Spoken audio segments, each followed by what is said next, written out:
On Amtrak, have a good afternoon. We definitely appreciate you guys. Thank you. Hi, Mark. Here to do a safe to safer observation. Have you had one of these done before? No, I haven't. No. Well, let me tell you a little bit about the process here. What I'm going to do is I'm just going to step back. Okay. I'm going to observe you while you're at work for a few minutes. Okay. Jot some notes down for myself. As you can see, we capture some basic information here on the data sheet, Yes. but nowhere do we put your name Okay. down at all.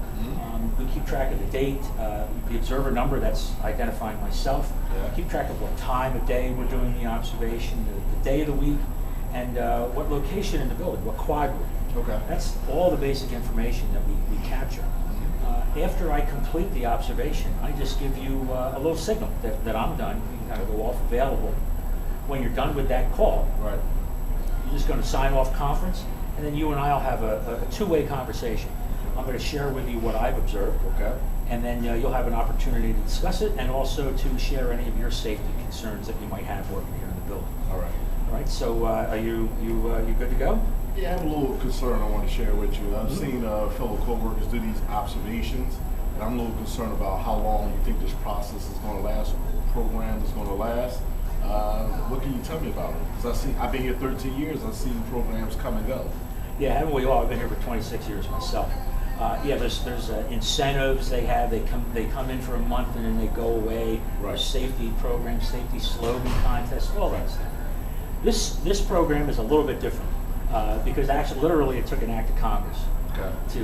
to be implemented. The Railroad Safety Act of 2008 requires the biggest railroads in the country to have a risk reduction safety process, not just injury reduction, but reducing the amount of risk that we're exposed to on a daily basis. Okay. So we're required by law to have a program in place. This is what we're doing here at Amtrak, and what we do is we capture all this information.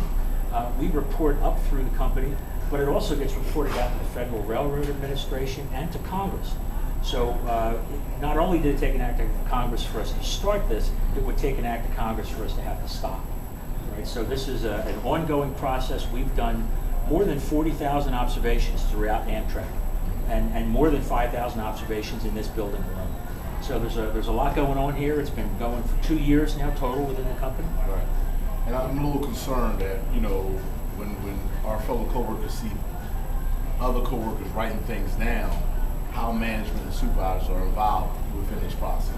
Well, that's everybody has that kind of concern. And we don't want to seem like we're sharing this information with management. So let me tell you what we do with the data sheets. Okay. The data sheets are turned into our facilitator. The Right. facilitator enters the information that comes from the data sheet Okay. into a software program. This little sheet here, Yes. it's taken into the copy room here and shredded. Oh, okay. So at no time does anyone from management, any supervisors ever see these data sheets, and they have no way that it'll ever end up in your personnel file. Okay. All that we do is at the end of the month we give them a report on the big picture. Okay. The number of behaviors, or safe behaviors, at-risk behaviors, and any barriers to you being able to work safely that we've been able to identify and maybe make some suggestions on how to do things better. Okay. All right, so you ready to give it a shot? I'm ready. Okay, why don't you drop in and take the call, and I'll signal you when the observation is done.